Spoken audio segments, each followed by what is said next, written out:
মুহাম্মদ ওই জান্নাতে কতদিন থাকবে?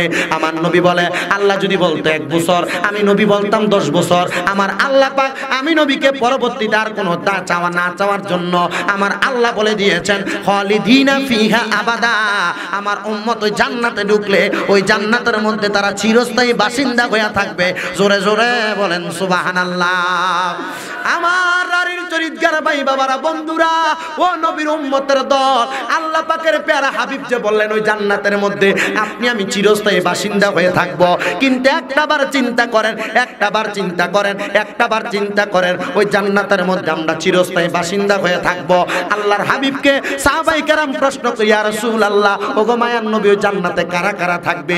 এবার আমার নবী বলেন, ওই জান্নাতের মধ্যে থাকবে ওই মানুষ রাদিয়াল্লাহু আনহুম ওয়া রাদু আন, যারা আল্লাহর প্রতি খুশি এবং আমার আল্লাহ যাদের প্রতি খুশি। ও মুসলমান, আপনারা জবান খুলে বলবেন এই রারির চরিত্রা থেকে আমরা সবাইকে আল্লাহর প্রতি খুশি না বেজার?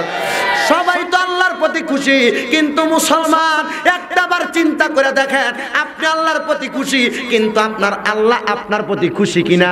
একজন মানুষ গ্যারান্টি দিয়ে বলবেন, হুজুর হ্যাঁ আল্লাহ আমার প্রতি খুশি, পারবেন?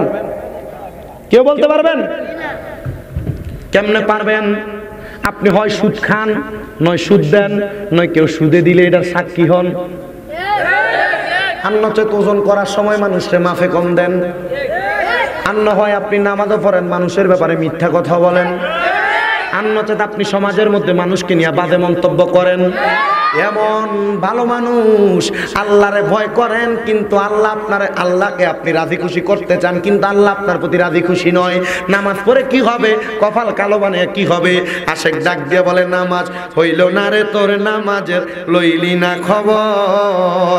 ও তুই ধরিলি নামাজ, পড়িলি নামাজ সারা জীবন, বরে নামাজ হইল না রে তোর, নামাজের লইলি না খবর। ওরে আজান দিলে সবার আগে মসজিদে যায়, আবার মসজিদের বাইরে এসে সুদের টাকা, ঠিক না? ঠিক এমন মুসল্লি আছে না নাই?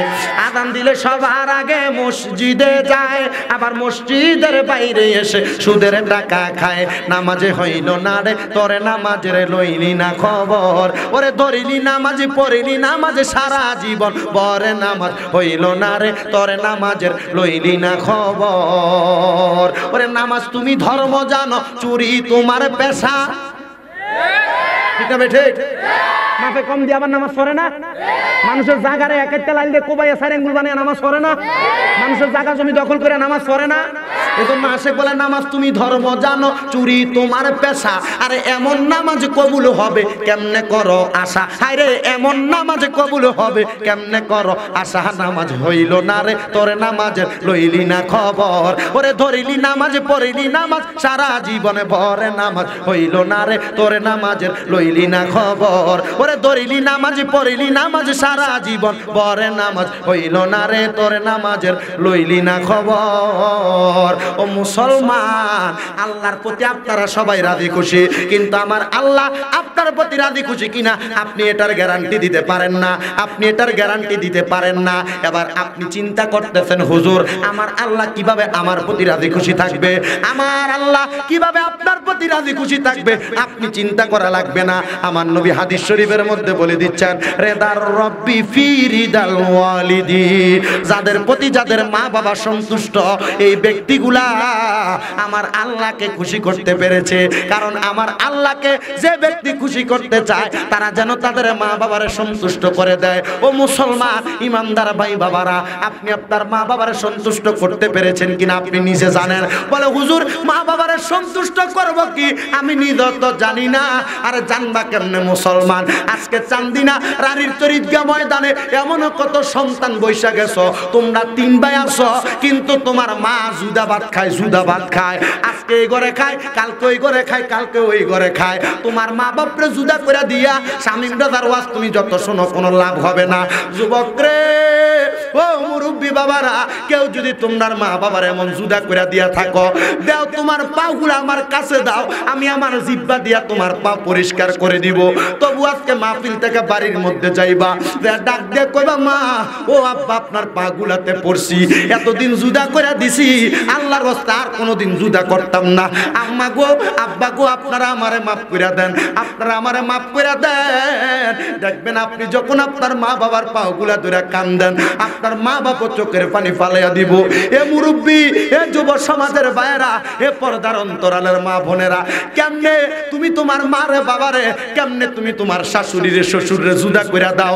তুমি বুইলা গেছো তোমার মা বাবা দুনিয়া জমিনের মধ্যে থাকা অবস্থায় তোমার মা বাবা যখন ঘরের মধ্যে 3 টুকরা মাছ রান্না করত, 1 টুকরা মাছ তোমার বাবা খাইতো, 1 টুকরা তুমি খাইতা। মা জননী মার মাছের টুকরাটা আলাদা করে রাইখা দিত। আমার ফুতে রাত্রবেলা মজা করে খানাটা খাইবো, মা জল দিয়া খানা খাইতো। এখন তুমি সন্তান লাখ লাখ টাকার মালিক হইয়া গেছ। তোমার ঘরে কত মানুষ খানা দানা খায়, কিন্তু তুমি তোমার মার একটা টুকরা খানাও খাওয়াইতে পারো না। মা কবরে বুইলা গেছ সন্তান, তোমার বাবা এত কষ্ট করে তোমার মানুষ করছে।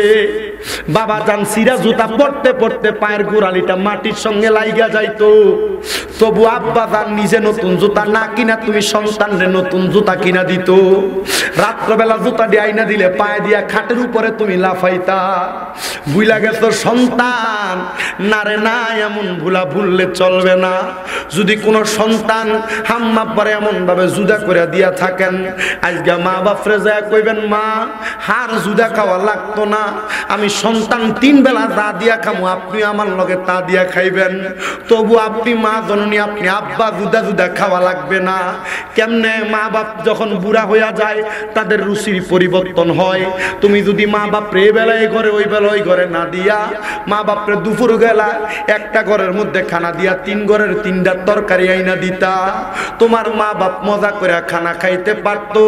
এ সন্তান, তোমার কদমে হাত দিয়া বইলা যাই, আমি গুনাহগার শামীম দাদা তোমার কাছে একটা আবদার করব। আজকে মাহফিল থেকে বাড়িতে যাইয়া আম্মা আব্বার পা গুলার আমজা করে দইরা কইবা মা ও আব্বা আমারে মাফ করে দেন, আর এমন অন্যায় হবে না। দইরা বলবা আব্বা আম্মা আমারে মাফ করে দেন, আর কোনোদিন এমন অন্যায় হবে না। ততক্ষণ পর্যন্ত মায়ের পাও ছাড়বা না, ততক্ষণ পর্যন্ত বাবার পাও ছাড়বা না, যতক্ষণ পর্যন্ত তোমার মা বাপ না বলছে তোরে মাফ কইরা দিছি। এ সন্তান, অনেকে চোখের পানি ফালায়া কান্দাছ, বলে হুজুর কেন কান্দি জানেন? আমার মা নাই, আমি বাড়িতে যাই কার পায়ে ধরে মাফ চামু? আমার আব্বা নাই, আমি বাড়িতে যাই কার পায়ে ধরে মাফ চামু?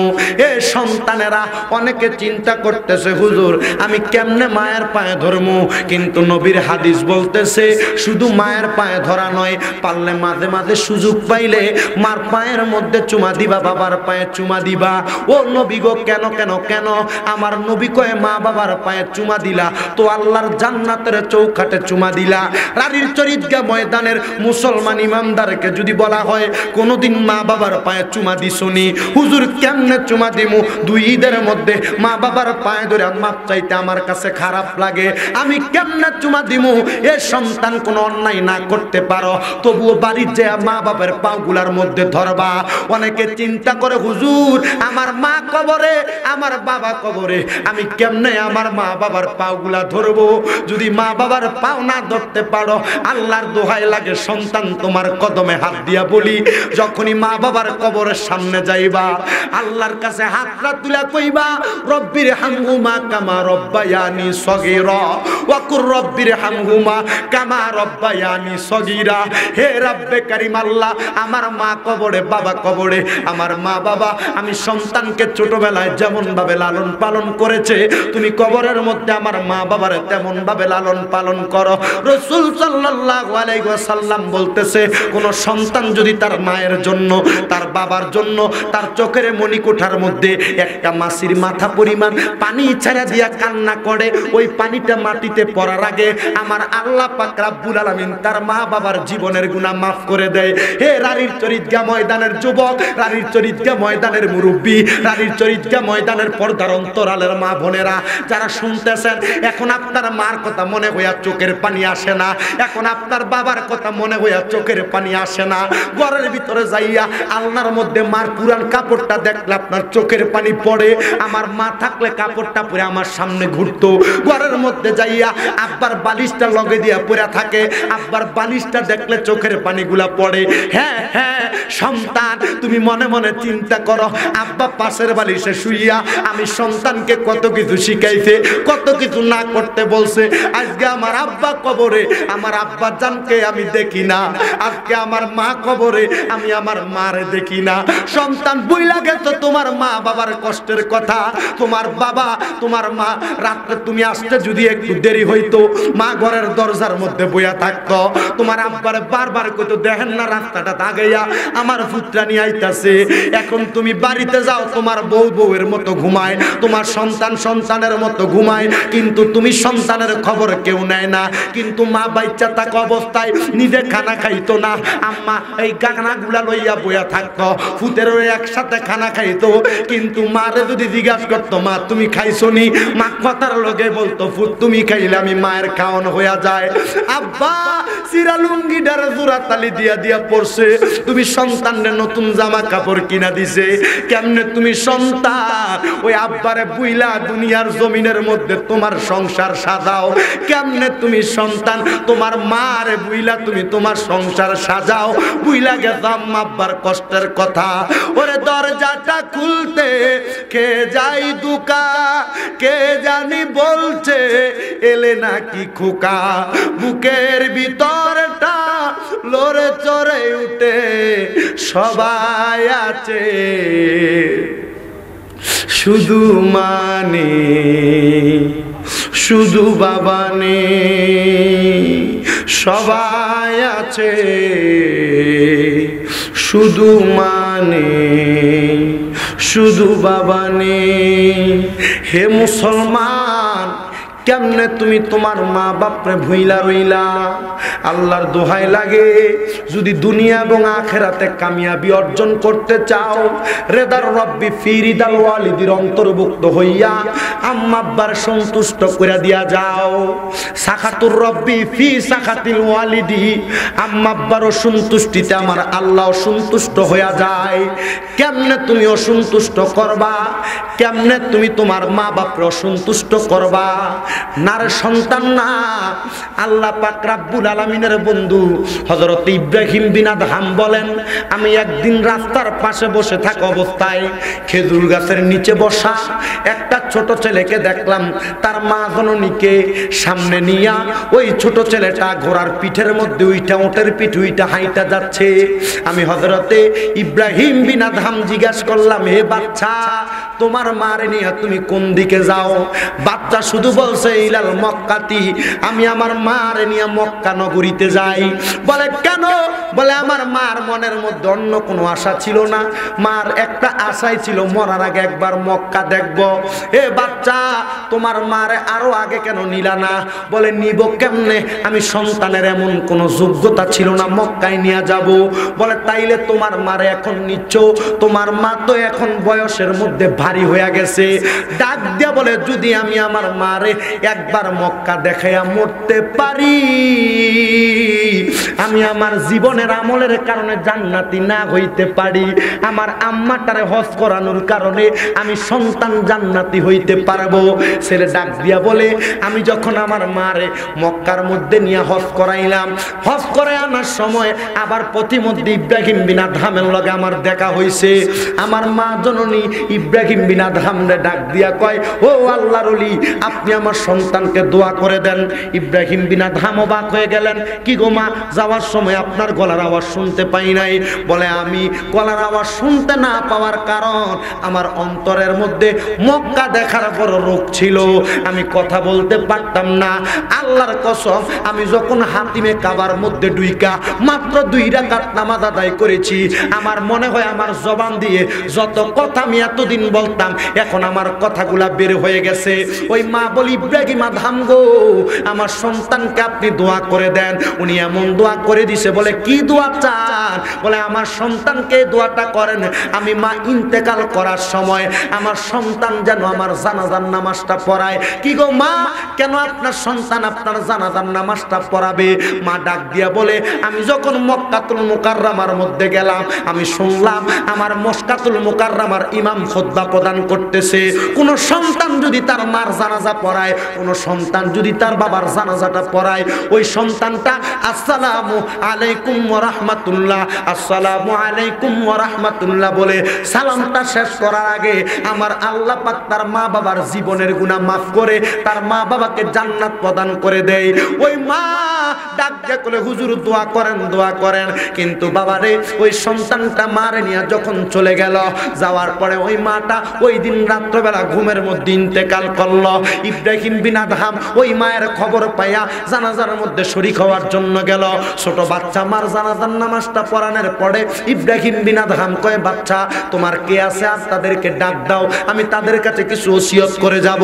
বলে কি ওসিয়ত করবেন? তারা যেন নামাজ আদায় করে, তারা যেন মৃত ব্যক্তির জন্য বেশি বেশি করে দোয়া করে। বলে আমার কেউ নাই, আমি এতিম সন্তান, আমার বাবা মারা যাওয়ার পরে আমি আমার মারে হজটা করাইছি, হুজুর আপনি আমার একটু দোয়া করেন। বলে তুমি থাকবা কার কাছে? হুজুর আমার কেউ নাই, আমি কার কাছে থাকবো? ইব্রাহিম বিন আদহাম কয়, বাবা তুমি আমার সঙ্গে চলো, আমি তোমাকে ইলমে দ্বীন সম্পর্কে শিক্ষা দিব। ছোট ছেলেটা ইব্রাহিম বিন আদহামের সঙ্গে চলে গেলেন ইব্রাহিম বিন আদহামের বাড়িতে।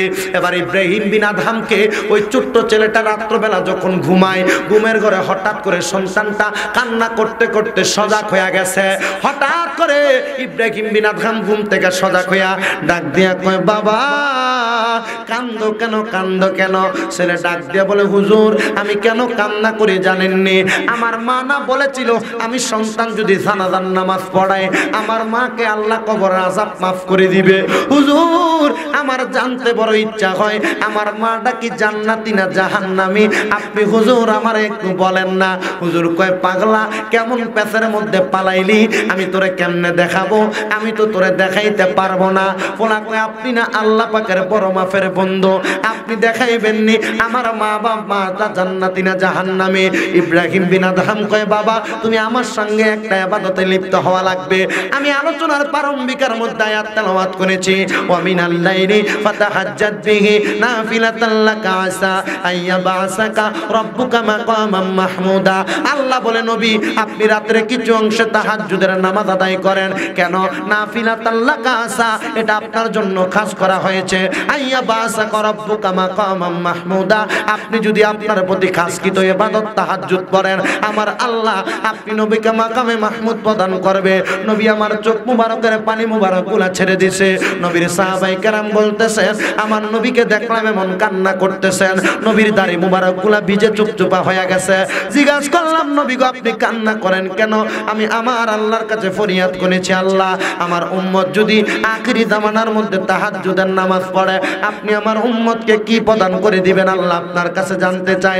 আমার আল্লাহ পাক রব্বুল আলামিন সাথে সাথে জিবরাইল ফেরেশতাকে নাজিল করে দিয়ে ডাক দিয়া কয়, বন্ধু নবী গো আপনার উম্মত যদি তাহাজ্জুদের নামাজ আদায় করে, উম্মত বিদেশ যাইতে পারে না, ব্যবসায় বরকত হয় না, কামাই রুজিতে বরকত হয় না, ব্যবসা বাণিজ্যের মধ্যে বরকত হয় না, কঠিন রোগ বালা মুসিবত ছাড়ে না, অনেক মা বোনেরা আছেন সন্তান হয় না, রোগ শোক ছাড়ে না। আল্লাহর নবী কয়, কোন উম্মতে মুহাম্মদী যদি মাত্র 40 দিন একটানা তাহাজ্জুদের নামাজ পড়তে পারে আর হালাল খাবার খায়, এই 40 দিনের মধ্যে আমার আল্লাহ পাক তার মনের আশাগুলো পূরণ করে দিবে। রাসূল সাল্লাল্লাহু আলাইহি ওয়াসাল্লামের প্রতি নাযিলকৃত আয়াতে কারিমার ওসিলায় ওই ইব্রাহিম বিন আদহাম ছেলেটাকে তাহাজ্জুদের নামাজ পড়াইছে। 2 2 4 রাকাত, 3 4 12 রাকাত তাহাজ্জুদের নামাজ পড়ায়া আল্লাহর উনি কয়, বাবা এতক্ষণ তো নামাজের সিজদা দিয়েছো, এখন একটা সিজদা দাও, যে সিজদাটার নাম হলো সিজদাতুশ শুকর। এ মুসলমান, আপনার টাকার অভাব নাই, পয়সার অভাব নাই, আপনার ক্ষেতের মধ্যে ফসল অনেক হয়, কিন্তু কোনোদিন তো সিজদা কইরা শুকরিয়ার লাগে 2 রাকাত নামাজ পড়লেন না। শুধু একটু মনে মনে কোন আল্লাহ আমারে দিছে, আল্লাহ আমারে দিছে। আরে পারলে মাঝে মাঝে শুকরিয়ার একটা সিজদা দিবেন আমার আল্লাহর কাছে। যখন সিজদাটা দিছে ও মুসলমান ইমানদারের দল, সিজদাটা দেওয়ার পরে আল্লাহ পাকের বান্দাটা দুনিয়ার জমিনের মধ্যে ওই বান্দাটাকে শুকরিয়া সেজদা দেওয়ার পরে ওই বান্দাটাকে ওই নামাজের মুসল্লার ভিতরে বেহুশ হয়ে গেছে। হঠাৎ করে ওই সন্তান ডাক দিয়ে ইব্রাহিম আদহাব, আমি কি দেখলাম আমার কাছে ভালো লাগতেছে না। বলে কেন, তোমার মা কি কবরের মধ্যে আনন্দে নাই? বলে আমি দেখলাম আমার মা জননী জান্নাতের মধ্যে আলাদা একটা সিংহাসনের মধ্যে বসে আছে। আমি জিজ্ঞাসা করলাম, আম্মু গো, ও আমার মা জননী, আপনাকে কেন এত সুন্দর সুদর্শন দেখা যাচ্ছে? আমার মা আমার ডাক দিয়া কয়, সন্তান রে, তুমি সন্তান জানাজা পড়াইছো আর আমি মা লাগা একটু দোয়া করছো। দোয়াটা করার কারণে আমার আল্লাহ পাক রব্বুল আলামিন তোমাকে দুনিয়া এবং আখিরাতের মধ্যে ধনী বানাইছে। আর আমি মা জননী রে সন্তানের জানাজা পাওয়ার কারণে কবরে রাখার পরে পরে জান্নাতি বানায়া দিছে। আমার নারীর চরিত্রগার বন্ধুরা গো, আমি জানতে চাই, সন্তান যদি মা বাবা মারা যাওয়ার পরে জানাজার নামাজটা পড়ায়া আম্মা আব্বার জন্য দোয়া করে, আম্মা আব্বার কবরের আযাব আমার আল্লাহ মাফ করতে পারে কি পারে না? ও সন্তান বলে, হুজুর আমি তো কোনোদিন আমার মা বাবার জানাজা পড়াইতে পারি নাই, আমার যোগ্যতা নাই। আপনি যদি যোগ্যতা না থাকে হাদিস শরীফ মোতাবেক আপনার মা বাবার লেগে বেশি বেশি করে দোয়া করবেন। কেমন দোয়া করবেন? নবী কয়ে বৃহস্পতিবার আসরের নামাজের পরে, শুক্রবার জুমার নামাজের পরে কোন সন্তান যদি তার মা বাবার কবরের সামনে দাঁড়াইয়া রব্বির হামহুমা কামা রব্বায়ানি সগীরা বইলা দোয়া করে গো, ওই দোয়াটা করার কারণে আমার আল্লাহ পাক রব্বুল আলামিন ওই সন্তানের চোখের মণিকোঠার মধ্যে একটা মাছির মাথা পরিমাণ পানি ছেড়ে দিয়া কান্না করলে ওই পানিটা মাটিতে পড়ার আগে আমার আল্লাহ পাক তার মা বাবার জীবনের গুনাহ মাফ করে দেয়। এই রানীর চরিত্রাতে কত সন্তানেরা বসেছো তোমার বাবা নাই, কত সন্তানেরা বসেছো তোমার মা নাই। আজকে আখিরি মুনাজাতের মধ্যে মা বাবার জন্য একটু কাজ করে দোয়া করবা, আল্লাহ যেন নূর নবীর ওসিলায় তোমার মা বাবার জীবনের গুনাহ মাফ করে দেয়। ও বন্ধু, আম্মা আব্বার কত সম্মানের কথা তুমি শুনবানি। মদিনার রহমতের নবী মসজিদে নববীর বারান্দার মধ্যে খুতবা দিতেছে। হঠাৎ করে আমার নবী মসজিদে নববীর খুতবা দেওয়ার স্থান থেকে নাইমা ডাক দিয়ে কই, সাহাবাই কেরাম তোমাদের মাঝখান থেকে একটু জায়গা করে দাও। সাহাবাই কেরাম জায়গা করে দিলেন। সবাই দেখতেছেন একটা বুড়া মহিলা হাতের মধ্যে লাঠি বট দিয়া সরি বট দিয়া নবীর সম্মুখে আগমন করেছে। নবীজির চাদর মোবারকটা এমন ভাবে সামনে দিয়ে বিছায়া দিতে, চাদরটা যখন বিছায়া দেয় ওই মহিলা কিছুক্ষণে চাদরের উপরে বসলেন, আবার চলে যায়। সাহাবায়ে কেরাম প্রশ্ন করি, ইয়া রাসূলুল্লাহ, নবী গো, মান আনতা, এই ব্যক্তিটাকে, তার পরিচয় কি? নবী কয়, তোমরা চিনো না রে, চিনো না, উনি হইল আমার দুধমা, ওনার নাম হইল হযরতে হালিমা। নবী গো,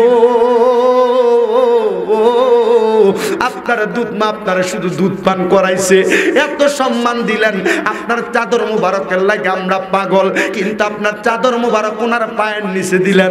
নবী কয়, তিনি তো আমার মা, ইনি আমার দুধ মায়ের জন্য আমি ওনার এত সম্মান দেখাইলাম। ও সন্তান, একটাবার চিন্তা করো, নবী যদি নবীর দুধ মারে এত সম্মান দেখাইতে পারে, তোমার আপন মারে, আপন বাবারে তুমি কত সম্মান দেখাইবা? মুসলমান, এজন্য সবার কদমে হাত দিয়া বলি, আজকে মাহফিল দেখে বাড়ির যাইবা, আম্মা আব্বা মইরা গেলে মাপ চাওয়ার সুযোগ পাইবা না। বাড়ির যাইয়া মা বাপের ফাউডি ধরে মাপ চাইলাইবা, হুজুর আমি তো কোনো অন্যায় করছি না, আমি কিল্লাগা পায়ে ধরতাম। নবী কয়, ধরবা তো ধরবা, ধরার কারণে নিয়ামত পাইবা। আল্লাহ পাক রব্বুল আলামিন যাদের মা বাবা কবরে, আম্মা আব্বার কবরের আযাব মাফ করুক, যাদের মা বাবা বেঁচে আছে হায়াতে তৈয়বা নসিব করুক, আর যাদের মা বাবা সুস্থ আছে পরিপূর্ণ সুস্থতা নসিব করুক। নূর নবীর ওসিলায় আমাদের সবাইকে মা ভক্ত বাবা ভক্ত বানাক। জোরে কোন আল্লাহুম্মা আমিন।